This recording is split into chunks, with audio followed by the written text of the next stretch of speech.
ඉන් පළමුවැන්න ලෙස ජනාධිපතිවරයා විසින් විමසා තිබුණේ ක්‍රිකට් අර්බුදය විසඳා ගැනීම වෙනුවෙන් ජාත්‍යන්තර cricket කවුන්සිලය. In the first matter, the President inquired why the Sports Minister went to the opposition leader's office and spoke to the Board of Control for Cricket in India through the Indian High Commission to resolve the cricket crisis with the opposition leader Sajith and the chief opposition whip Lakshman Kiriyalla, at a time when the cabinet had appointed a subcommittee to negotiate with the ICC to resolve the cricket crisis. At the time when Ranil Wickremesinghe was the opposition leader, I went to meet him when he summoned me. When the current opposition leader called me to his office, I went there and he had called the Indian High Commissioner as well. I didn't ask him why, because it is not my concern. There he raised an issue over the cricket board, alleging that India had interfered with the cricket in Sri Lanka and mentioned the name of J. Shah.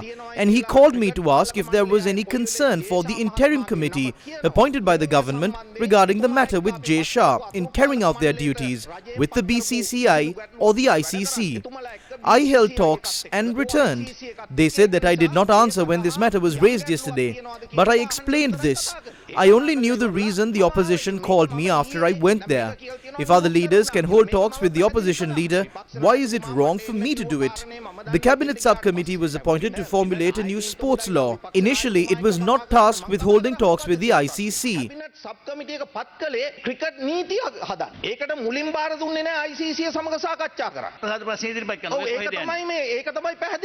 Do not try to silence me.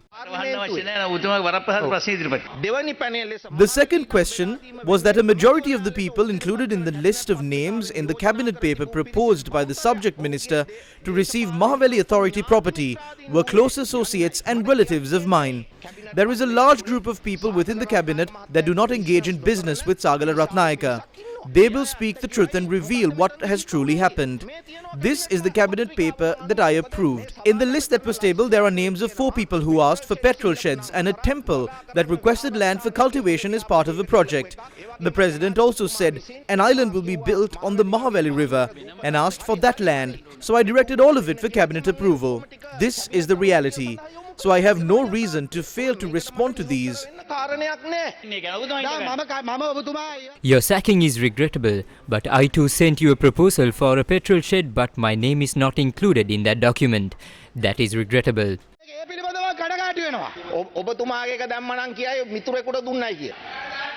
If I included your name, they would say I gave it to a friend. There is not much time till the next election in this country. The people allowed us to stabilize the country as they were desperate and not to engage in corruption at such a time. Do not conceal these corrupt acts.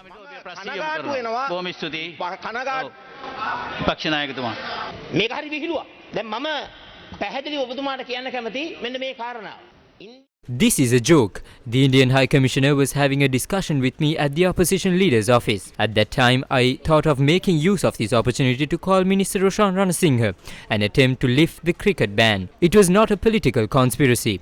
But today fingers are raised against Roshan for meeting with the opposition leader. If that meeting was a violation of the cabinet's collective responsibility, a certain group with the cabinet should be sacked. They come to meet me as well, but it is not for political conspiracies. We do not attempt to topple the governments through games at the opposition leader's office and parliament.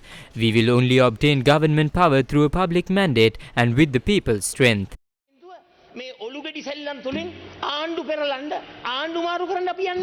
අපි ආණ්ඩුවට එනවා නම් එන්නේ ජනවරමේ ජනතාවගේ ශක්තියෙන්